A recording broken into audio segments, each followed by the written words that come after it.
नमस्कार दोस्तों, मेरा नाम है विमल सिंह। बालाजी स्टडी अड्डा में आपका स्वागत है। कल मैंने आपको बताया था कि हम आपको कस्तूरबा गांधी बालिका विद्यालय से संबंधित लखनऊ से जो वैकेंसी निकल करके आई है उसको लेकर के आज जो है आपको बताएंगे। तो ये आपका विज्ञप्ति प्रकाशित हुई थी न्यूज़पेपर में, वो आप यहाँ पर देख पाएंगे और साथ ही साथ ऑफिशियल नोटिफिकेशन भी आपका आ चुका है। तो हम बात करेंगे ऑफिशियल नोटिफिकेशन की। कब जारी हुआ था ये नोटिफिकेशन? तो 15/5/2023 जो है जारी हुआ था। कब इसकी आखिरी तारीख है? तो वो आपकी है 6 जून 2023। 6/6/2023 इसकी शाम 5 बजे तक आप आवेदन जो है वो कर सकेंगे। तो काफी समय है, सभी तक वीडियो को शेयर जरूर कर दीजिएगा ताकि जो भी लगातार लखनऊ को लेकर के पूछ रहे थे उन तक वीडियो पहुंच सके, क्योंकि कई जिलों से पहले भी वैकेंसी निकल चुकी है, हमने आपको बताया था। तो बात करते हैं इसमें आगे कि कितने टोटल कस्तूरबा गांधी आवासीय बालिका विद्यालय। तो टोटल 8 कस्तूरबा गांधी आवासीय बालिका विद्यालय हैं, जिसमें संविदा आधारित शिक्षक और शिक्षणेतर कार्मिक जो है उनकी नियुक्ति जो है वो की जाएगी। साथ ही साथ केवल और केवल पंजीकृत डाक के माध्यम से, इस चीज को क्लियर दिमाग में रखिएगा, ऑनलाइन आवेदन आप नहीं कर सकेंगे। डाक के माध्यम से पोस्ट जो किया जाता है ना, उसके माध्यम से, वो भी पंजीकृत डाक के माध्यम से ही केवल आप आवेदन कर सकेंगे। ऑफिशियल वेबसाइट lucknow.nic.in है। और बात करते हैं कौन कौन सी वैकेंसी है, कितनी वैकेंसी है। तो पूर्णकालिक शिक्षिका की बात करते हैं तो इसमें भाषा, हिंदी और संस्कृत की वैकेंसी, जिसमें आयु सीमा आपकी 1 अप्रैल 2023 से काउंट होगी, 25 से 45 के बीच होनी चाहिए। पदों की संख्या आपकी इसमें टोटल 2 खाली है। आरक्षण की स्थिति की बात करें तो सामान्य और अनुसूचित जाति, इनमें एक एक पोस्ट है। मानदेय आप सभी जानते हैं, 22,000 रुपए इसमें मिलता है पूर्णकालिक शिक्षिका में। साथ ही शैक्षिक योग्यता की बात करते हैं तो प्रशिक्षित स्नातक हिंदी संस्कृत विषय के साथ आपकी स्नातक उपाधि होनी चाहिए। उच्च प्राथमिक स्तर का टीईटी परीक्षा उत्तीर्ण होना चाहिए। साथ ही साथ प्रशिक्षण उपाधि के अंतर्गत आपका एनसीटीई से मान्यता प्राप्त बीएड या उसके समकक्ष एलटी इत्यादि प्रशिक्षण सम्मिलित किया जाएगा। बाकी बाकी समकक्ष को लेकर के हम पहले स्थिति बता चुके हैं आपको कि समकक्ष में किस तरीके से अन्य सभी कोर्स जो है वो आते हैं। डीएलएड को लेकर भी हम पहले क्लियर कर चुके हैं। बात करते हैं आगे पूर्णकालिक शिक्षिका गणित विषय को लेकर के। तो यहाँ पर 25 से 45 एज। यहाँ पर टोटल वैकेंसी 6 हैं, जिसमें आप देखेंगे सामान्य 3, पिछड़ा वर्ग 2 और ईडब्ल्यूएस 1। यहाँ पर भी सेम वही, आपका जो भी ग्रेजुएशन है उसमें आपका पीसीएम होना चाहिए, फिजिक्स केमिस्ट्री मैथ, और अपर प्राइमरी का टीईटी होना चाहिए। बाकी वही आपकी क्वालिफिकेशन। साथ ही अगला सब्जेक्ट है इंग्लिश। इंग्लिश में आप देखेंगे टोटल 2 पोस्ट, पिछड़ा वर्ग 1, अनुसूचित जाति 1, और साथ ही साथ यहाँ पे इंग्लिश विषय से ग्रेजुएशन और अपर प्राइमरी का टेट। पूर्णकालिक शिक्षिका में ही विज्ञान विषय, 25 से 45 एज, टोटल 8 पोस्ट, सामान्य 1, पिछड़ा वर्ग 3, अनुसूचित जाति 2 और ईडब्ल्यूएस 2। यहाँ पर जेडबीसी से आपका ग्रेजुएशन और साथ ही साथ अपर प्राइमरी टेट, बाकी आपका जो क्वालिफिकेशन है। अगला पूर्णकालिक शिक्षिका में सामाजिक विषय। यहाँ पर टोटल 5 वैकेंसी, पिछड़ा वर्ग 1, अनुसूचित जाति 3, ईडब्ल्यूएस 1। यहाँ पर आपका प्रशिक्षित स्नातक इतिहास भूगोल नागरिक शास्त्र विषय में किसी भी एक विषय के साथ स्नातक उपाधि आपकी होना जरूरी है। फिर अब यहाँ से शुरू होंगी अंशकालिक शिक्षिका। वो पूर्णकालिक शिक्षिका थी, यहाँ से अब अंशकालिक शिक्षिका। अंशकालिक शिक्षिका में कला क्राफ्ट की वैकेंसी है, जिसमें आपके टोटल 2 पोस्ट हैं, सामान्य 1, ईडब्ल्यूएस 1। यहाँ पर आपका जो मानदेय रहता है वो 9,800 रुपए रहता है।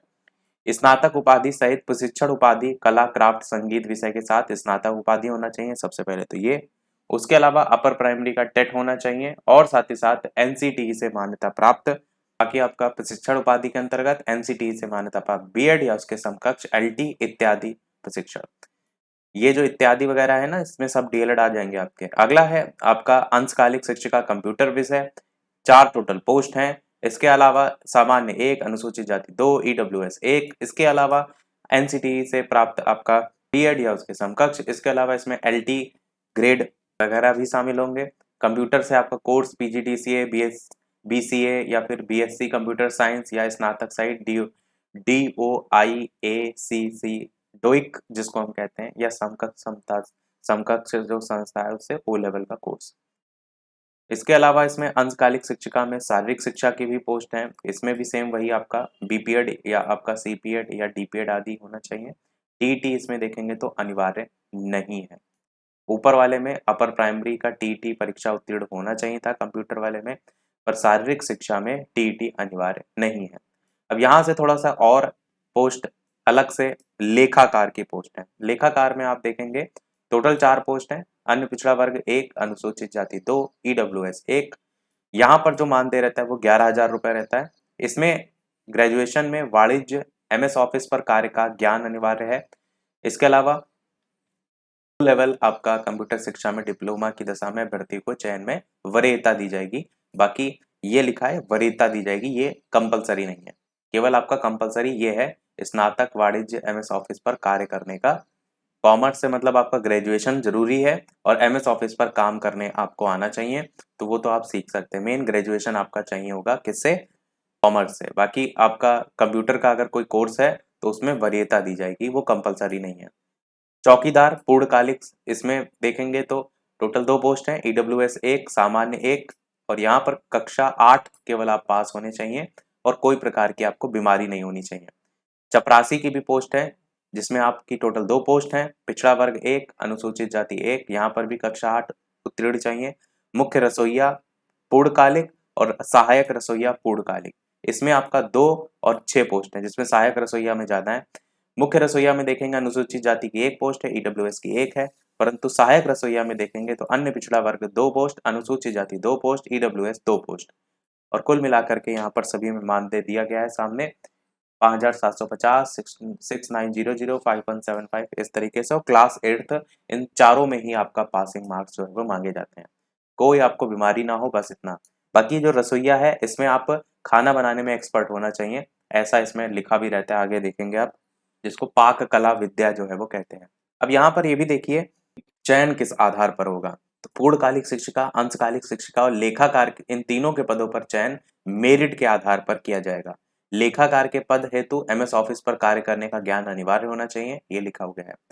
इसके अलावा मुख्य रसोइया, सहायक रसोइया, चपरासी और चौकीदार के जितने भी नॉन टीचिंग पोस्ट हैं उनके पदों पर साक्षात्कार के माध्यम से चयन होगा। और मुख्य चिकित्सा अधिकारी द्वारा जारी शारीरिक अक्षमता और संक्रामक रोग से ग्रसित नहीं होने संबंधी आपको स्वास्थ्य प्रमाण पत्र भी देना होगा। इस चीज को भी यहाँ पर ध्यान रखिएगा, बनवाना पड़ेगा नॉन टीचिंग पोस्ट के लिए। सभी आवेदन जो भी करेंगे उस पर आवेदित पद का नाम होना चाहिए, वर्ग होना चाहिए, विषय के साथ लिफाफे के ऊपर स्पष्ट मोटे अक्षरों में कस्तूरबा गांधी आवासीय बालिका विद्यालय हेतु आवेदन पत्र, ये भी लिखा होना आवश्यक है। और क्या क्या प्रमाण पत्र आपके चाहिए होंगे? तो अंक प्रमाण पत्र में प्रमाण पत्र शैक्षिक और शिक्षा संबंधी, चरित्र प्रमाण पत्र, जन्म तिथि प्रमाण पत्र, निवास प्रमाण पत्र, जाति प्रमाण पत्र जो कि सक्षम अधिकारी द्वारा प्रदत्त हो, स्वप्रमाणित सभी प्रतियां भी साथ में संलग्न होंगी। और साथ ही साथ साक्षात्कार काउंसलिंग के समय समस्त उपरोक्त संबंधित मूल प्रमाण पत्र, ओरिजिनल सर्टिफिकेट भी आपको यहाँ पर लाने होंगे। अगर आपके पास कलर फोटोकॉपी है तो वो आप लेमिनेशन करा के रख लीजिए ताकि खोए ना और वो ओरिजिनल जैसे लगे भी। आगे है आवेदन पत्र के साथ आपको स्वयं का पत्राचार का पता लिखा 3 लिफाफे, जिस पर प्रत्येक पर 45 रुपए का डाक टिकट लगा होना जरूरी है, वो लगाना होगा। आवेदन पत्र निर्धारित प्रारूप पर ही मान्य होगा। आयु जो है वो 1 अप्रैल 2023 को न्यूनतम 25 वर्ष और 45 वर्ष से ज्यादा नहीं होनी चाहिए। बाकी यहाँ पर नीचे सबसे देखेंगे तो एक चीज यहाँ पर क्लियर लिखी गई है कि सभी पदों पर केवल और केवल महिला अभ्यर्थी ही पात्र होंगे। न्यूज में मैंने आपको बताया भी था। और पूर्णकालिक शिक्षिका, चौकीदार, मुख्य रसोइया, सहायक रसोइया, इन सब पर अगर आप नियुक्ति पाते हैं तो विद्यालय में रात्रि में आपको वहीं पर निवास करना होगा। इस चीज को भी यहाँ पर क्लियर किया गया है। अगर आप पहले से ही कार्यरत हैं या पहले कार्य कर चुके हैं तो 2% अतिरिक्त भारांक पर अधिकतम भाड़ा 30% से ज्यादा जो है वो नहीं दिया जाएगा। अगर आपका कार्य संतोषजनक नहीं है तो आपकी सेवाएं पहले भी रोकी जा सकती हैं। और अगर आपका कार्य ठीक पाया जाता है तो ऐसी कंडीशन में आपका जो संविदा अवधि है वो अगले शैक्षिक सत्र के लिए बढ़ाई भी जा सकती है। अगर आपको अलग अलग आवेदन करना है पद के लिए तो प्रत्येक पद के लिए अलग अलग आपको आवेदन करना होगा। एक ही आवेदन पत्र में एक से अधिक पदों का उल्लेख करने पर अभ्यर्थन आपका निरस्त कर दिया जाएगा। बाकी यदि आपका चयन हो जाता है उसके उपरांत 100 रुपए के स्टाम्प पेपर पर इस आशय का शपथ पत्र देना होगा कि माननीय उच्च न्यायालय, माननीय उच्चतम न्यायालय में योजित याचिकाओं में माननीय न्यायालय द्वारा पारित आदेश उसे मान्य होगा और उसके द्वारा पद से हटाए जाने पर कोई दावा जो है वो स्वीकार नहीं होगा। और अगर चयन के उपरांत अभ्यर्थी द्वारा संविदा अनुबंध जो होता है जितने टाइम का 11 माह कुछ दिन का होता है, तो अगर उससे पहले आप कार्य छोड़ते हैं तो ऐसे में 1 माह का पारिश्रमिक मानदेय आपको जमा करना होगा, ये भी यहाँ पर क्लियर किया गया है। और ये सबसे नीचे इसका आवेदन पत्र जो कि आपको हम भेज देंगे टेलीग्राम चैनल पर, वहां से आप डाउनलोड कर लीजिएगा। कस्तूरबा गांधी आवासीय बालिका विद्यालय जनपद लखनऊ में संविदा के आधार पर चयन हेतु आवेदन पत्र, और ये आपकी पूरी यहाँ पर फॉर्म में सारी चीजें आपको भरनी होंगी। देख लीजिए इसमें क्या क्या चीजें मांगी गई हैं, हाई स्कूल, इंटर, स्नातक प्रशिक्षण, कंप्यूटर प्रशिक्षण, अन्य, और इस तरीके से घोषणा पत्र। तो ये था हमारा इस ओवरऑल सारी इंफॉर्मेशन। कोई प्रश्न हो तो कमेंट में आप पूछ सकते हैं। वीडियो पसंद आया लाइक जरूर कीजिएगा। बाकी जो डिस्ट्रिक्ट आपके हैं उनमें भी निकली है, तो आगे हम जल्द ही बाकी डिस्ट्रिक्ट का भी बताएंगे। तो आज के वीडियो में इतना ही रखते हैं, मिलते हैं अगले अपडेट में, तब तक के लिए नमस्कार, जय हिंद।